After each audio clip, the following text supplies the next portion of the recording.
Bye bye bye. Oh bye bye bye bye. My Ninonzi Mr. Kamera. Nakamona. I'm sick. Baby Jakashika. Girl, Hikashika. Nice to meet you. Hey, yo, what up? LOTv, it's your boy MobbJustice. We're here in Joburg once again, and today, I have the distinct pleasure to have a Zimbabwean brother here with us. We have Mr. Kamera, and just as we start off, I need to ask: are you Mr. Kamera or are you Mr. Camera? Because I've actually heard you calling yourself Mr. Camera on a video before. On the YouTube video. Yeah. So I need to. It's Mr. Kamera. Kamera, okay. Yeah, it's shorter. It's shorter. Yeah. So we're here, Mr. Kamera, as you heard, and we're just here talking to him about the music. As some of you might know, the man has worked with a number of artists, aka Mai, Ice Prince, and he started off in Zambia. That's where some of the fame, I think, really started. So we're here talking to him about the music. So just to just start things off, for you personally, musically, do you feel like you are where you thought you were going to be in 2017? When? As in. It's a weird question because I didn't think I would be where I was in 2017 at some point, but at some point I thought I would be further than where I am. Yeah. If you get what I mean. Yeah.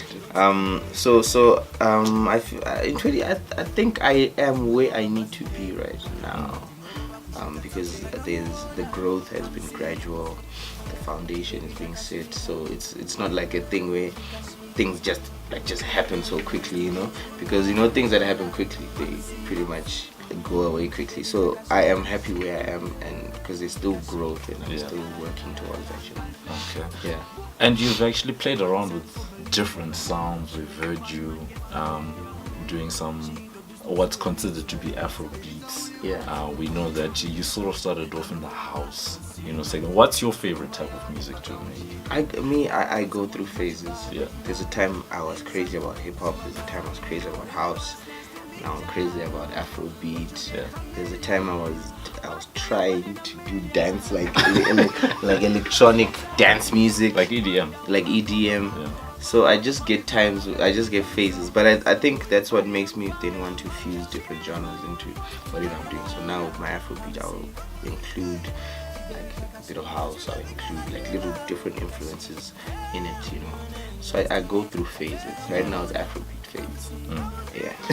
and actually, in terms of making your music, I know that you use software, I'm sure. Yeah.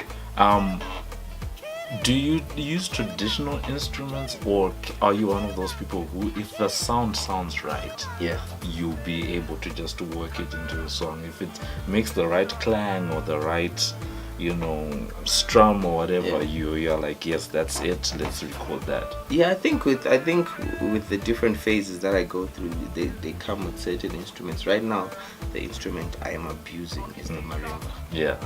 I'm abusing marimba. It's like all my beats have some sort of marimba in it. Yeah. And then I'm using a lot of like your natural instruments, like especially like your drumming, your congas, your shakers. Not so much electronic sounds, but when I went through my trap hip hop phase, I was using all electronic sounds. Yeah. So it's just whatever phase I'm at comes with a certain sound, and I abuse that sound, that one sound. And right now, it's marimba. Yeah. And we started at the beginning saying that you are from Zimbabwe. So has that influenced your actual sound? Is that why, for example, the marimba is something that you use? Is that a sound that you took from back home, or is it something that you're like, oh, that's just a cool sound, I like that? It's definitely a sound that I took from back home, because I've got two older sisters, and both of them, play marimbas, and they've been playing marimbas since like high school. So since I was young, I was always around marimbas. And then the other sound that I'm using a lot is the electronic guitar, the electric guitar. Sorry. So you know that Zim, authentic Zim guitar. So I'm also infusing that sound into the current productions. So that's the side of Zim I'm bringing into the production stuff. Yeah. Okay, what's up? My name is Mr. Kamera. Born in Zimbabwe, raised in Zimbabwe, lived in the UK, now live in South Africa. I started doing music when I was very young. I was a rapper, like every other person, every other person's a rapper. I was a rapper, started from rapping, started producing music, stopped rapping, carried on producing music, and now this is where I'm at. Music is a passion, music is a dream, and the journey continues. And at this point, someone might then ask, are you a musician or are you a beat maker? Because I think a lot of the time, we know nowadays, watching videos of people like Skrillex, people are making a lot of music just using software, etc. Whereas at the same time, there's others who've actually gone and learned how to play the piano or the guitar or whatever. So from your end, where are you on that spectrum? I would say I'm a producer.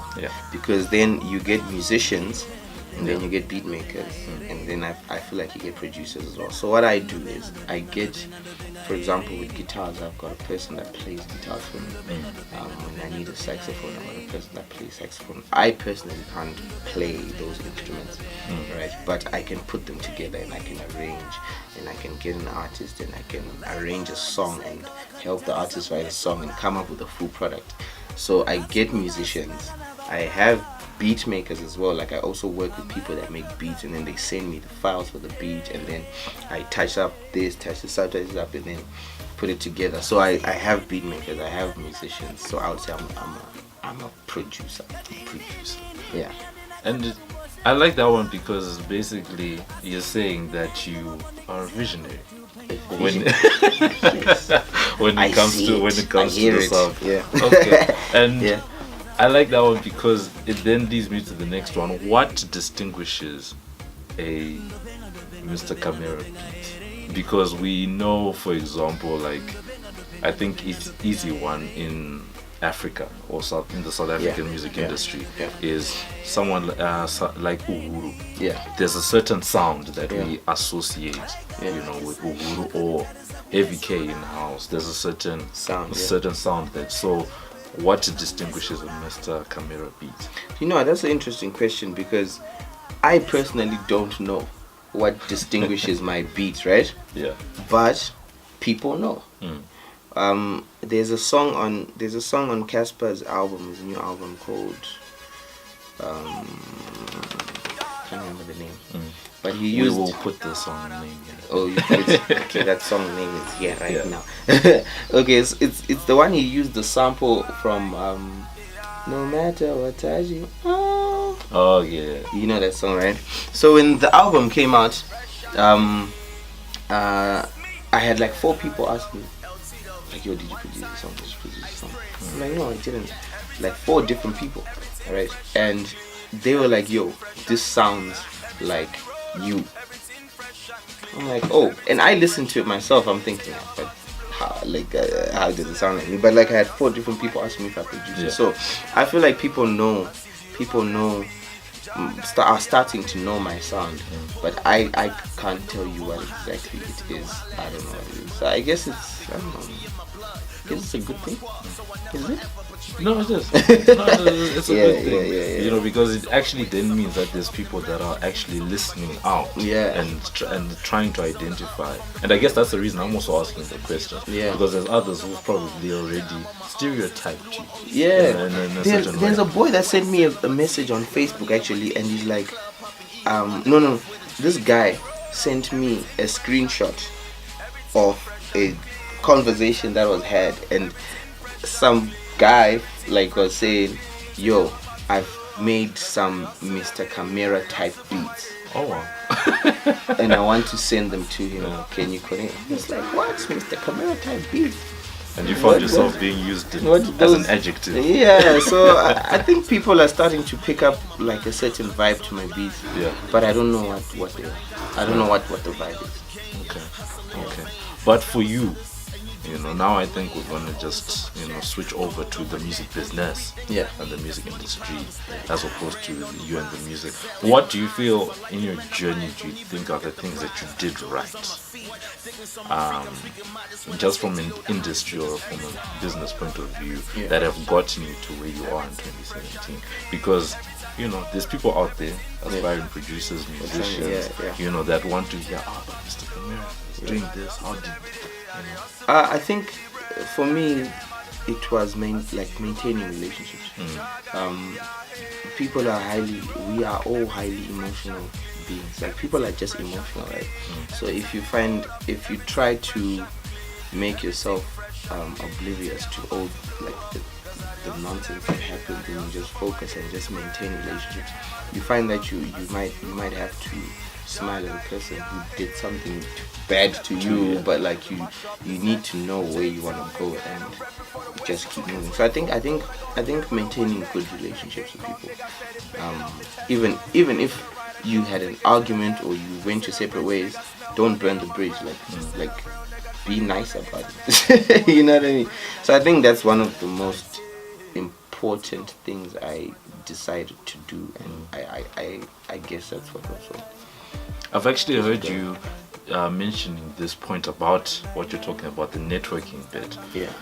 But I wanted to then ask you, in terms of you, how do you distinguish between, because I know you've once said that if you see someone and you recognize them and you feel like I could possibly work with them, don't be shy to approach and all of that stuff. But at what point, what tips do you have so that you don't seem creepy or scary, or do you know what I mean? Those are the things that people don't want to do. How do I make sure that if I'm gonna send someone, let's say, a beat or my work, that it's gonna be taken seriously and not just be shoved? Okay. So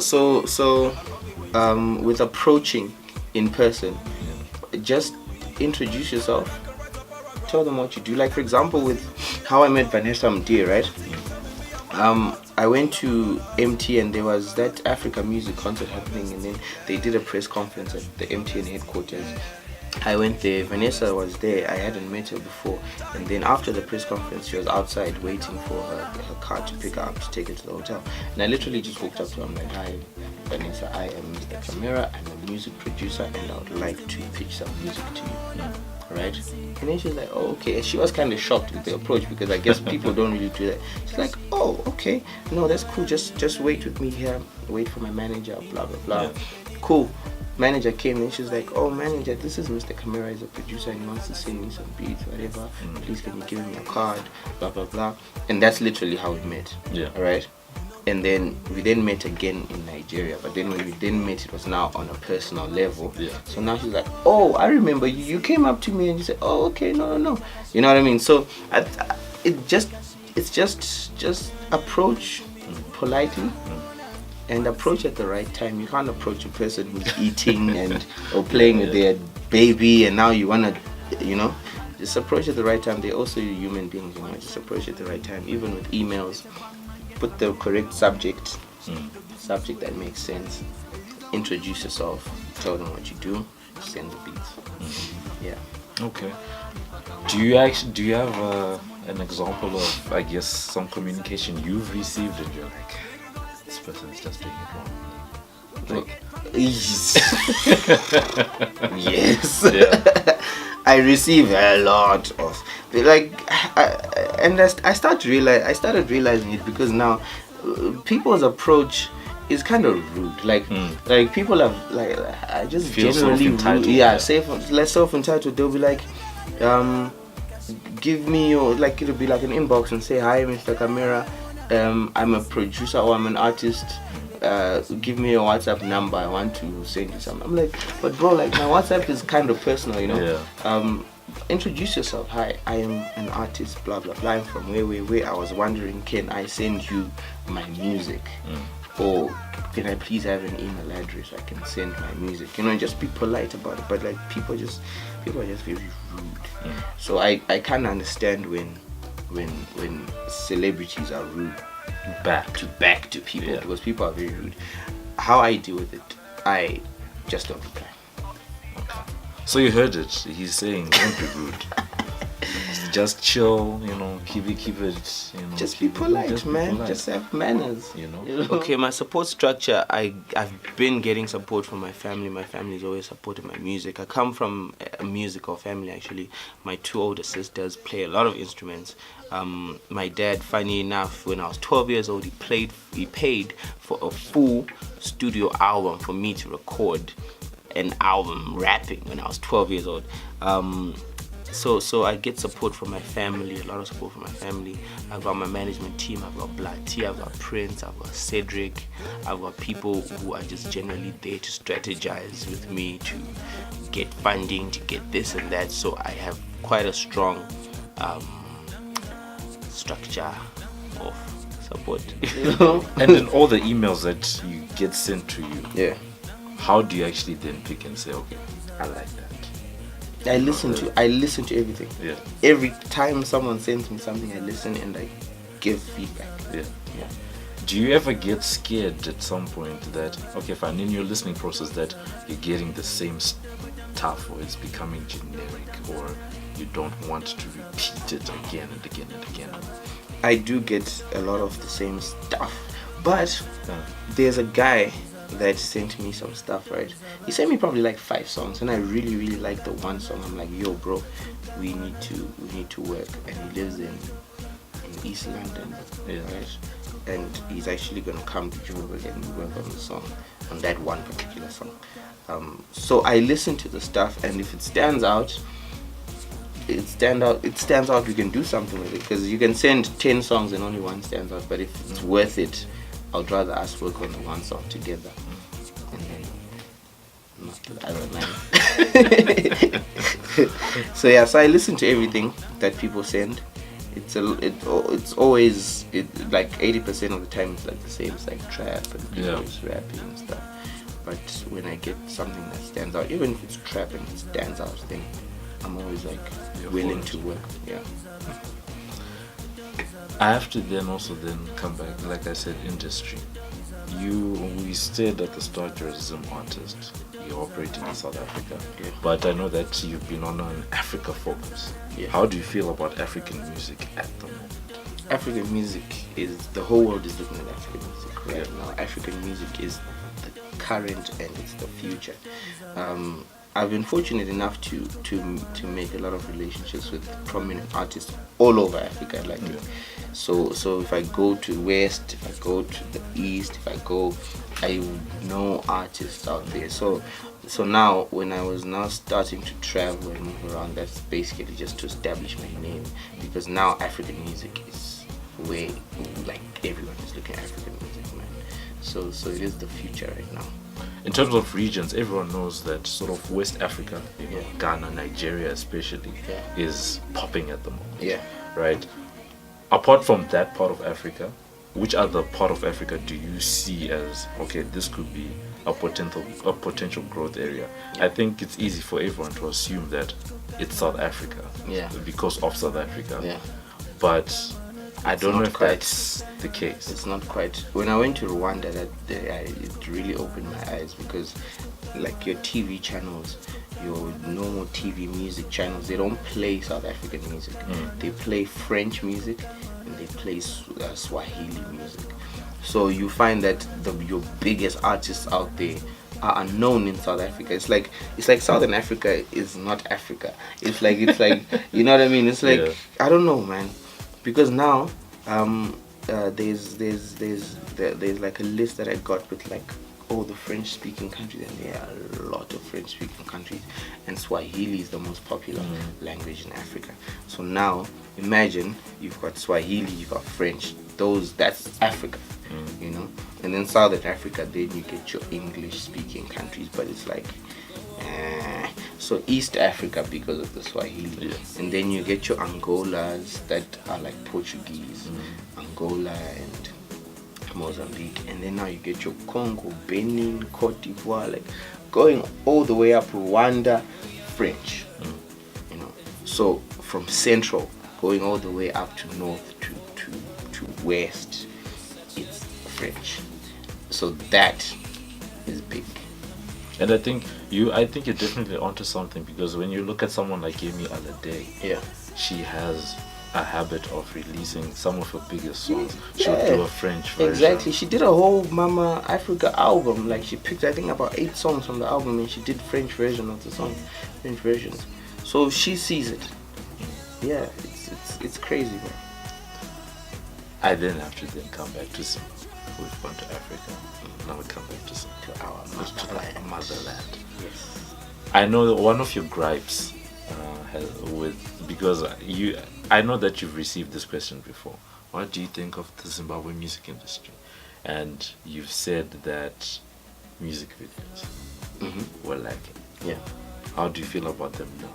Because I feel like we're starting to see them on the traces on the MTV. And you're starting to see the growth, right? Yeah. Because now, when now Japraise has started with the good quality videos, and then you get your XQs, now you get your Mara Brown, you know, people are starting to do good quality music videos, and people are starting to actually look at the Zimbabwean artists. So music videos have always been, for me, I thought that was the thing, and now Trace is picking it up now. Japraise, I went and won a Mama of that song with Diamond. So it's all because of videos. Then people actually see you, you're out there. It makes a big difference. Do you think Zimdanso, because as an export, each country has its own music identity or a sound that they can export? South Africa, I think back in the day, Kwaito was a uniquely South African sound. Yeah. I don't know about what's going on at the moment. But in Zim, do you feel like Zimdanso is that product? And do you think it can be taken internationally? You know what? I feel like danso is a big genre worldwide. Yeah. Calling it Zim dance is just because they're rapping or singing in Shona. Yeah. Right? If they would just change their concepts and rapped in and made dancehall, very talented artists, I feel like they could actually make songs that would make an impact out there. It's only that now they rap in Shona and people can't relate or don't understand. But then you get Winky Diza Disappear. That song was pretty big. Yeah, I was catching it on YFM, you know, they played on TV everywhere, but it's because he would put words like disappear, you know, where people can sing along to, like abracadabra. Everyone knows abracadabra. You know what I mean? But if you're just rapping in Shona, it's only the Shona people that are going to hear it and relate to it, not the rest, not anyone else. You know. So what in your eyes then? Because we've said that Zimdanso is only Zimdanso because they're rapping in Shona. Yeah. So what is the Zimbabwean sound? What is the genre in Zim that could be taken out there? I think Japraise's original sound. Yeah. You know that his song. Yes. See that sound. I've heard people who are not Shona or Zimbabwean singing to that and enjoying that vibe, and I feel like that's a vibe that can be taken out if with the concepts that he writes about, and then including a bit of English here and there, it's something that can be taken out, definitely. Mr. Kamera, very wise words. Okay, so my motivation, like every other person, my motivation is money. Money is the motivation. That's the reason why I wake up. Nah, I'm playing. I don't know. My motivation is to make a difference. Make a difference in the world, make a difference in my country especially, and then obviously the money has to come in. I need to secure my children's future, you know what I mean. That's what motivates me. But to change the world, that's my motivation. So we've gone Africa, we've gone Zimbabwe, South Africa. Do you feel like it's a good base for you to grow from, in terms of reaching those other African countries, because you've obviously made the decision to be in South Africa for a reason. Yeah, definitely, because especially Joburg, because this is where everyone comes. Yeah. So people are coming to South Africa to shoot videos. They're coming to shoot. You get your big brother. You get people are constantly coming to Johannesburg, and this is actually the place you bump into people. You know, I feel like it's very easy to bump into an artist, because if you hear that the Runtown is in the country, for example, you know you're gonna see him in Sandton City at some point. You know they'll go and perform, and there'll be flyers saying he's gonna be performing at Kong tonight. If you really want to see him, you're gonna go to Kong. And if you really want to work with him, you're not gonna go to him and say, "Yo, Runtown, I want to work with you." You look for, you find out who's his manager, then you speak to the manager. So I feel like it's with Joburg, because people are constantly coming there. It's a lot easier to get these connections. Whereas if you're in Harare, for example, you're only gonna talk via email, social media, and then artists want to put a face to the name, and it makes more sense, because now if you speak to Runtown's manager, you say, "I am Mr. Kamera, I'm a producer, can I send you beats?" Tomorrow when you send the beats, you'll be like, "I'm that guy you met last night. Here are the beats," and he'll go with you, or he can even give you his number, you can call him. Yeah, so Joburg is, It's a place. Out of everything that you do, what is the one thing that sort of gives you joy? Because like we said, you're in Joburg, so which means that you're probably very busy. You're telling me off camera how hectic of a day you've been, but out of everything that you do, you're a producer, you do make beats, and you sing, and you're out meeting new people, you're out having the collaborations, and I'm sure at some point you do sit down by yourself and just tinker on your own. Out of all of those things that you're doing, what is the one little thing that you always look forward to doing? I always look forward to sleeping. I always look forward to sleeping, because I never sleep. So I'll be like, okay, by this time I'm going to sleep. And how long do you sleep when it does come? Sure. I think my body's used to not sleeping. I wake up after 4 hours. 4 hours. Health, eating, all of that. Yes. We don't want you to collapse. Yes. I need to revise the diet part. The diet part I need to revise. But anyway, besides, obviously I love sleeping, but I actually love making music. Like, I love being in studio with the artist and creating music. Especially like with musicians that play instruments. They just bring something to the vibe. The vibe. Like, I actually love having session musicians, or even just vibing with musicians who like instruments. So you prefer because we know nowadays, like what you're talking about, the email thing. Yeah. A beat will be made, gets into an artist. The artist says, "Oh, okay, I like the beat." Then, somewhere in the world, a studio session will be had. Then some vocals will be sent, etc. Do you mind that workflow, or do you prefer when you're working on songs to be in studio with your people? I definitely prefer being in studio, because now we are feeding off each other's energy. And a lot of times when I make my beats, I make them and I always have a concept in mind when I make a beat, right? So you find that when you share this concept with the artist, then they'll be like, "Oh, okay, I get it." Sometimes you can send beats to an artist and they'll be like, "I'm not really liking this," until you actually tell them a concept, or you sing a concept, or you give them the whole idea behind it, and be like, "Oh, okay, I like it, let's do it." So it's like a thing where you have to feed it off each other's energy for it to actually make sense. Because you can send a beat to someone and then they'll sing about a totally different concept from what you had in mind, and it will kind of clash. So yeah. What are your experiences? Because you've already told us that you go to Nigeria, you've been in other parts of Africa, SA, etc. Yeah. What are the interesting quirks that you've found in terms of the way that people do their recordings or do studio sessions, or in different parts of Africa?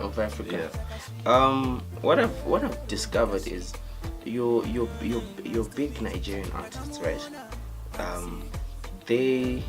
Let me say just West Africa. West Africa. There are so many people in West Africa, right? In Nigeria, for example, close to 200 million people in that country. So if you're going to be an artist, you have to be amazing at your craft. You actually have to work constantly for you to be great. So the difference was, when I work with people from Nigeria, in a space of 4 or 5 hours, we could literally bang out like 3 songs. Really? Right? They're constantly at it, constantly working, and because they're constantly working, they're very quick with the songwriting. They're very quick with everything. Whereas with us down here, you can sit for 4 or 5 hours and not come up with a verse. You know what I mean? So that's one of the big differences. Like for example, with Yemi Alade, when I went to Yemi, she's like, I played her beat, right? She's like, oh yo, I love this beat. Then she's like, just loop this beat to about 6 minutes, right? And record me. 6 minutes? Yeah. So it's like 6 minutes, and she's like, just put the microphone on, put on record, and just sit back. She just freestyles, bro. She's just freestyling different things the whole 6 minutes, just freestyling. And she's like, okay, cool. Let's listen back. Okay, cool. She listens. See that section? Cut it up, put it there. See that one? Cut it up, put it there. See that one? Boom, boom. Verse is done. Okay, see that section? See that section? Okay, boom. Chorus is done. See that section? Second verse is done. Song is done.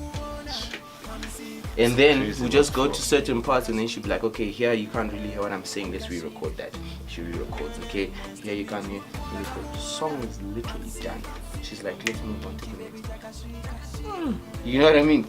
Now, with people down here, it's like, the beat is just playing over for 5 hours, bro. People are waiting to be inspired. People are just writing, you know? So I think that's one of the biggest differences that I've picked up in Nigeria. That's a lot. I was not expecting that. Yeah. That's intense. Dream collaboration, you've already mentioned, you've worked with like Yemi Alade. Yeah. Dream collaboration, because as a producer, you're constantly working with different types of people. Yeah. So who are you still yet to work with that, would be like, that one? Wizkid. Yeah, Wizkid. Yeah. And For yeah, he's a G. Yes. Pharrell. Those are the two. And in terms of, I guess, vocalists or people that are apart from Wizkid, because Wizkid's work ethic is all these guys, their work ethic is crazy. Is there, okay, let me switch it this way and say, is there a particular rapper around the world? Drake. Okay. Vocalist female? Rihanna. Vocalist male? I don't know.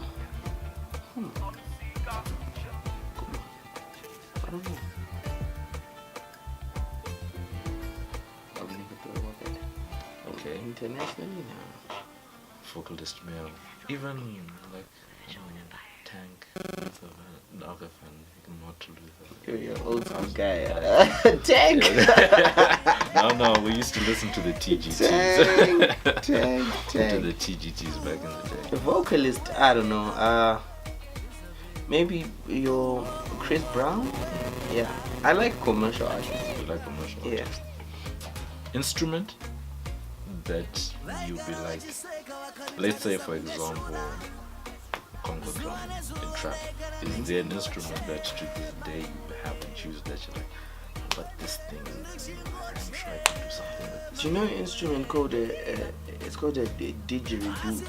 Yes, that's the one thing from Australia. From Australia. Yeah. You need to use that in a trap beat or in a beat. That one. That would definitely be amazing. Yeah. Hi guys, my name is Blahtee Muchemwa. I am Mr. Kamera's manager. Funny story is I started knowing Kamera for I think it's like 4 or 5 years now when he was working with Cleo Ice Cream.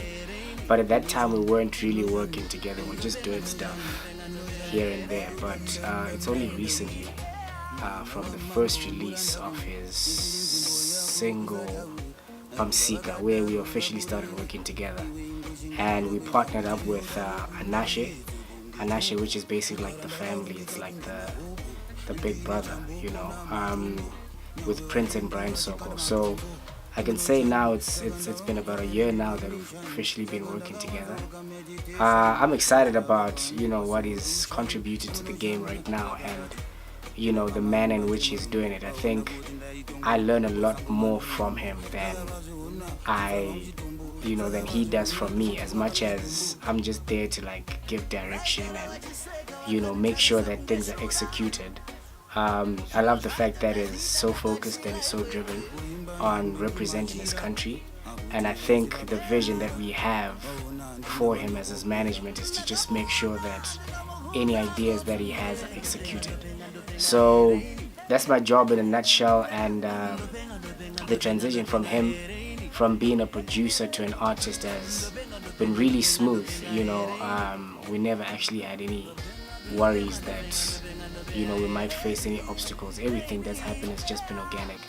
So we're pretty excited about where we are today with the music. We're excited about the music that's coming. There's a lot more music that's in store that I wish I could release, but obviously we have to be strategic about it. So at the moment, you know, we're excited with the new single that's just been released called Chikoka, and we hope that you enjoy it. We're almost at the end of this, so we are going to just ask Mr. Kamera 2 more questions. Firstly, we ask this to almost everybody: what is the vision? What do you want your legacy to be? What, you know, do you want Mr. Kamera to be remembered for? I just want to give people in Zimbabwe hope. Yeah, like our parents or the system in Zim always crushes dreams. They always tell you, no, you can't play soccer. You have to study and be an accountant. You can't do music. You have to do this. So I want to be an example where kids will be like, listen, I want to be a musician and be like Mr. Kamera. See where Mr. Kamera went to. I want to be a producer because Mr. Kamera was able to do it, so I'm able to do it. I want to just inspire, change people's perception of whether it's possible or not. Last question, in terms of creativity, because I feel like creativity, I don't know, can creativity be taught? Because the question I was going to end off with is, how do you spur creativity? How do you ignite creativity in people, whether you're working with them, whether people out there? Because creativity is something that's actually where innovation comes from. That's where the big ideas comes from. That's where hit songs come from, etc. You know, so how in your life do you keep your creative juices flowing, and how would you tell other people to, you know? I think everyone has a way, because I get times where I'm not creative, like I'm absolutely not creative. So it's just a thing of finding things that you can do to make yourself creative, or to get into that creative space. When I'm not creative, I try to switch off from music. Like I'll switch music off completely, and I'll probably like watch movies, and like I'll literally just put music aside, or I can go maybe to my sister's place and play with my little nephews and just literally just switch off completely from music. And then I find that after doing that, when I get back to it, I'm like, okay, and, you know, I start vibing again. And then with sparking creativity in other people and working together, I don't think there's a way you can do it, because I feel like music is very spiritual. If you walk into a studio with the person and you vibe. You can walk into studio, you're feeling creative, the other person's feeling creative, but there's no vibe between the two of you. Nothing's gonna come out, you know. So it's a spiritual thing, I think, with the creativity. So you heard it. Mr. Kamera says that sometimes you just need to switch off from the world. You switch off. You know, just chill, let the batteries recharge, and you know, you never know when you switch them back on. You know, that big idea might come to you. Big shout out, thank you to Mr. Kamera, you know, for allowing us to talk to him right here on LOTv. Music, where can people follow you? Where can people listen to you? Is there a possible project that I'm gonna do that whole thing? Yes, definitely. It's right here. Right here. I am Mr. Kamera. That's MrKamera. On everything. So Twitter is at Mr. Kamera, Instagram's at Mr. Kamera, Facebook Mr. Kamera, Soundcloud.com/Mr. Kamera. What else? Snapchat. I guess Mr. Kamera, but Kamera. that one has Mr. Kamera Music. Okay. What else is there? Is there an iTunes? Is there iTunes, you can just search Mr. Kamera. You'll get my music there as well. YouTube.com/Mr. Kamera. Mr. Kamera. Yeah. Any projects we should be looking out for? I've got a new dance fun song that I released. It's like this house home kind of vibe. It's called Chikoka. Yeah, and then straight after this, we're gonna release a video for it. Fun dance video. And then straight after, I'm releasing another single. Okay. Be on the lookout for that. Song called Chikoka. Yeah, if you don't know what Chikoka means, Google that stuff. Google that stuff. That's been us, LOTv. It's your boy MobbJustice here with Mr. Kamera. Thank you so much. Okay.